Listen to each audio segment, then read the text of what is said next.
મારું નામ નિકુંજ ચનાભટ્ટી, સંચાલક ન્યૂ ગુરુકુલ કોચિંગ ઇન્સ્ટિટ્યૂટ.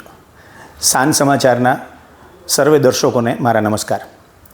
8 માર્ચે સીએનું રિઝલ્ટ ડિક્લેર કરવામાં આવ્યું. તેની અંદર પૂરા ભારત વર્ષની અંદર સીએ ઇન્ટરનું પરિણામ 9% અને સીએ ફાઉન્ડેશનનું પરિણામ 20% જાહેર કરવામાં આવ્યું. ન્યૂ ગુરુકુલના પરિણામમાં સીએ ફાઉન્ડેશનનું 60% પરિણામ આવ્યું અને સીએ ઇન્ટરનું 55% પરિણામ આવ્યું. હું એના માટે બધા જ શિક્ષકગણને અને બધા જ વિદ્યાર્થીઓને અભિનંદન આપું છું. આ સાથે જણાવતા મને ખૂબ આનંદ થાય છે કે ન્યૂ ગુરુકુલની અંદર 3 AIR આવેલા છે, એટલે કે ઓલ ઇન્ડિયા રેન્ક આવેલા છે.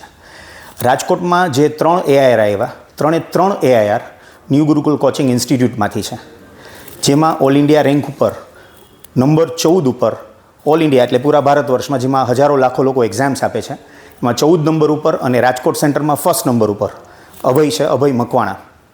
એક ગામડેથી આવેલો વિદ્યાર્થી જો આટલું સરસ પરફોર્મ કરી શકે તો હું એવું માનું છું કે દરેક વિદ્યાર્થી ખૂબ સારા આગળ વધી અને સીએ બની શકે.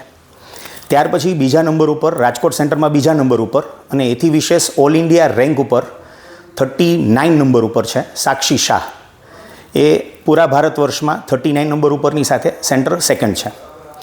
એની સાથે સાથે સાક્ષી જ્યારે સીએ ફાઉન્ડેશનમાં ન્યૂ ગુરુકુલમાં હતી ત્યારે તેનો ફર્સ્ટ રેન્ક હતો સેન્ટરમાં અને 343 માર્ક 400માંથી એણે લીધા હતા. એ સાથે જોડવા માગીશ કે અભય, જેની આપણે રેન્કમાં હમણાં વાત કરી, તે સીએ ફાઉન્ડેશન વખતે પણ ખૂબ સારું પરિણામ લઈને આવ્યો હતો અને એ સેન્ટર થર્ડ હતો.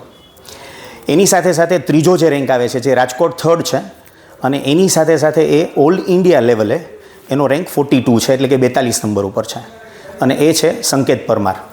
ખૂબ જ હોનહાર વિદ્યાર્થી, ખૂબ મહેનતુ વિદ્યાર્થી, અને આ બધાની મહેનતથી રાજકોટને 3 ઓલ ઇન્ડિયા રેન્ક મળેલ છે.